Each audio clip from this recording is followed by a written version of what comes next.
with us this morning. We have DaMareo Cooper hanging with Mr. Cooper this Monday morning, January 20th, 2025. Hey. Good morning, DaMareo. Welcome to the show. How you doing, Richard, man? It's great to hear your voice. Great to be here. I am doing great, and I agree with you. It's great to hear your voice and great to have you on the show. Gosh, I don't know where to start, so I know where to start, but I'm going to dive in deep into the pool.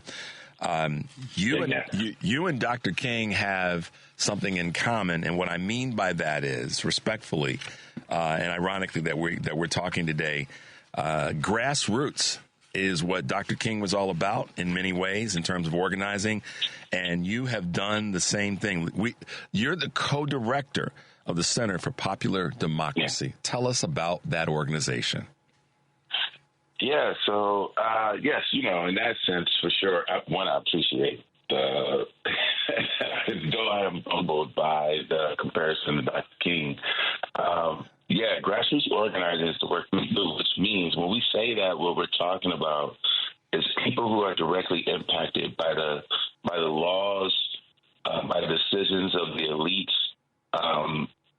build some power, right? Build some power in order to have influence on what those laws actually are and what those policies actually do. So we think about those who are most affected by the policies and by the injustices, being the folks at the center of finding the solutions to the problems and injustices in our society. When you hear someone saying grassroots organizing, and they're talking about organizing, what they're really talking about is leadership development of regular working class people. And those people having more understanding what's happening in the politics and are brought into rooms to help develop strategy in order to actually win things for themselves and their families. So that's really the basic. When I say win things, I mean that we are changing policies and the material conditions for our families, for people that we care about, and for ourselves. Well, you've done a great job of really pulling together and organizing people to help in the housing, healthcare, criminal justice, and economic access to better economic opportunities. And that's one of the things that your organization has really leaned into and done a great job in. So tell us a little bit more about those efforts. Yeah, I mean, the other thing I should say about popular democracy is that we're in 35 states in D.C. and Puerto Rico. We have about 50 affiliates in those states. All of those affiliates are on the ground talking to working class people and families. And yes, we work on issues. Those issues that you just listed are issues that our leaders, the people who are in the community, have lifted up and said, these are things that we want to work on, things that we want to change. And oddly, across the country, a lot of these issues are similar, right? Like people are having housing issues across the country. People are having healthcare issues across the country. So a lot of these issues are federal issues that then go to states, and then they become states, county, and city issues. And so our work, our work is really about the leadership development inside of these places and these geographies that are helping people take action. I mean, one thing I should say is the thing that happened last week. Some people may have seen that Biden's been commuting some people's sentences. He 37 people on death row, federal death row, and then he commuted 1,500 people were pardoned a few weeks ago, and now there's 2,500 commutations, and these are directly linked to the fact that Joe Biden was a part of helping create mass incarceration in the late 80s and 90s, the 94 crime bill. These policies have devastating impacts on families, poor Black Americans, brown Americans who've been subject to mass incarceration and these racist sentencing practices and disparities and discriminatory policing.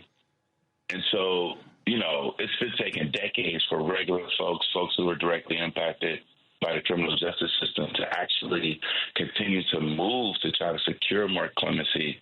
And in the last 18 months, really, our organization has been working with our local affiliates and leaders and a group called the People's Coalition for Safety and Freedom that also was created and developed and helped sustained by Popular Democracy democracy leaders.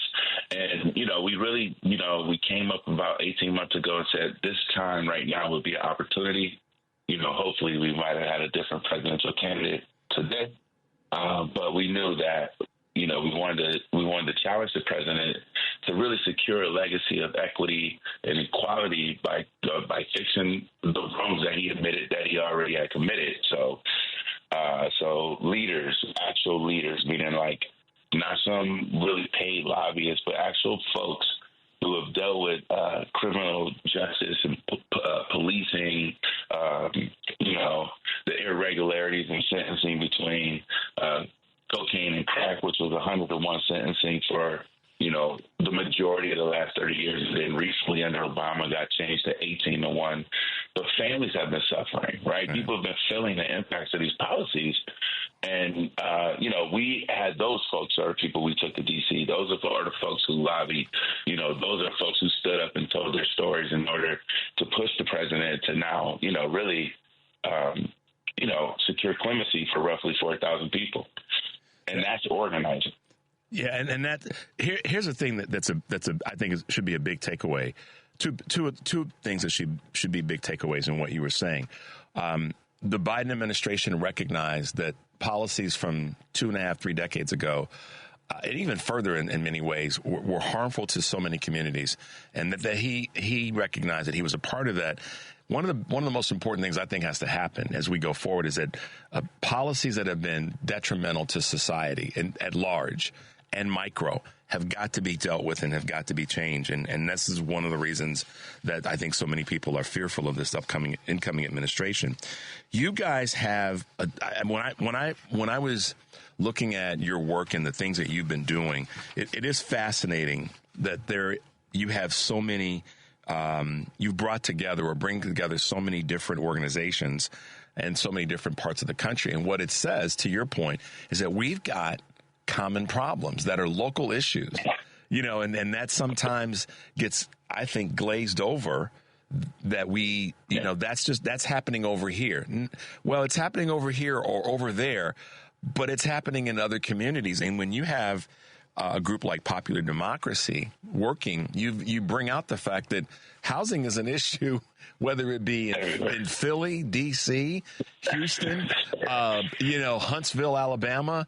We could go through the red states and the blue states and find that housing is an issue in every part of the country, just as economic disparity is an issue in every part of the country. And that's one of the things I applaud you guys for, and the affiliate work that you have, or the affiliates that you have to do the work. And that can't go without a lot of energy put toward it. So kudos, as I say, to you in that space. Yes, indeed. Thank you. It's a real thing, and it's democracy, so it's not necessarily easy work. It takes a lot of conversation and negotiation to decide what we're going to do together. And then, local affiliates are doing things that are directly impacted that locality, but what we have created is this collective, this collaborative, this national network of affiliates. They help each other, so we are stronger than the sum of our parts. But I just wanted to speak to a thing real quick. Since it is Martin Luther King Day, I love this because I heard what you said before the commercial break, and I could not agree more around what our role as people who care about other human beings is in this moment. And I love this quote by King where he said, because, we need power. So King says, power without love is reckless and abusive, and love without power is sentimental and anemic. Power at its best is love implemented through demands of justice, and justice at its best is power correcting everything that stands against love, which is part of what Joe Biden was trying to do, right? Like correcting this thing that's still against people being together. And another thing that we've been thinking about in our network around us being together is like, what are the things that unite us? What are the things in our democracy that actually protects everyone's rights and guarantees equal protection under the law? What are those things? And what we've identified, honestly, and I think I want to say it here because it needs to be said more, is that, you know, when we look at what's happening on the other side, what's happening in the country, and those who are fighting against justice, right? Like, and fighting against the love, helping block that love. We see that they're actually coming after this, you know, 14th Amendment of the United States Constitution. And we look at it because if you think about all the issues, and the 14th Amendment of the United States Constitution guarantees citizenship and equal protection under the law. That is the fundamental thing. And it also says if you are born in the United States, if you are a person who was born in this country, you are a citizen. Right? It allows for equal protection, making sure that laws can't discriminate against people. And I think we need to get really clear about what's happening, because if you look at the Dobbs decision, if you look at the immigration fights, if you look at the things we're seeing right now, the voting rights, talking about getting rid of the education department, which, you know, Brown v. Board stands on the 14th Amendment. If you're talking about marriage equality, that stands on the 14th Amendment. And really, I want your listeners to know, if we really need to be defending something, you know, some people talk about defending their Second Amendment right, fair, fine, but we actually need to defend our 14th Amendment rights, which is what makes this country a more humane country and actually protects the citizenship and the people, not even citizens only, but the people who are here, you know, against injustices. And so as we go into this day, which is a historic day to represent a man who talked about this country not fulfilling the promise of equality, but of this country having a check that it hasn't cashed. Basically, if you look at the I Have a Dream speech, King is talking about a uncashed check, the uncashed commitment to Black people in this country. Yep. This is the 14th Amendment. Sorry. No. Hey, listen, I stopped taking notes, started to listen. As I said, like I told you, I know you want to push back, and respectfully, I get that. But grassroots folks who talk to everyday people like you do with the work that you and your affiliates and your board does throughout the country, are the ones that are going to be part of the success in turning things in a different direction. And so when someone's speaking about these things, you know, Mama and Daddy come back and say, it's time to listen, Richard. So I heard what you were saying. Listen, man, we've got in the 7:30 hour, I'm going to talk about something that a lot of people don't look at as a common issue. And it's something, to your point, about all issues that are local affect people on a national level, and that's the climate. And, we have Ben Jealous on with us at 7:30, who, his background. I don't need to repeat that to you, but right now he's the head of the Sierra Club. And he is a huge climate advocate and talking about if we don't take care of that, all the other things that we are trying to do and trying to lean into aren't going to really matter that much. And one of the nexus between what he does and what you're doing is how climate or the disparity in climate care impacts Black, brown, and low income communities the first and the hardest. Is that? Yes. I mean, am I out there in left field, or am I? No, you're not in left field. You're in center field. Like, this is part of the history and legacy of inequality. Even when you look at the way cities are designed, normally the poor neighborhoods are downhill at the factories, right? Like, literally downhill. Right? Literally downhill. I mean, this is a historic problem when we think about, because, you know, the climate crisis is about some sector of humanity feeling like what they do. I mean, a lot of people feel this way. A lot of us feel this way, right? Like, what you do doesn't impact the person next to you, right? Or doesn't, like you said, if it's out of sight, it's out of mind. But what we're seeing is, like, if there are fires, which there are, and I just want to, for all the families who lost their things, like, you think about the enormous loss of folks in California. But when you think about the fact that you've underfunded your public services, for what reason, or that wealthy people have a separate water fire system department for them. Water. Yeah, it's like, this is ridiculous when you think about, we're all human, right? Like, and because of the legacy, I mean, honestly, the legacy of slavery in this country has allowed it to develop in a way where we can actually implicitly in some ways believe that some human beings, we can share organs, we can share blood, but some human beings are not quite human, right? And that legacy is allowing a lot of different things to happen in our society. And when you think about the climate, and this is global climate, right? Like, we're looking at immigration. People are they're like, oh my God, we have a border crisis. Well, the border crisis is driven by climate issues, and climate issues are driven by industrialization and, like the way that we're adding to global warming. So when we think about, especially Black and brown people who suffer the most under climate impacts, disasters, we have to believe that until we're able and really willing to help all communities thrive, like really thrive, not in this like, you can thrive as long as I still can exploit you thrive, right? Like, if we really get into human thriving, then we can try to mitigate some of these crises. And if not, then we at least can be able to provide shelter and accept people into spaces that are habitable in the future. And so, it's definitely another thing where it comes back to, I believe that in the civil rights movement, Dr. King and his allies and people who wrote him, Barrett Rush and Ella Baker, all the folks, all the young people, they were actually searching for a new type of human being, a new type of person, a new society that was invested in each other and loved each other.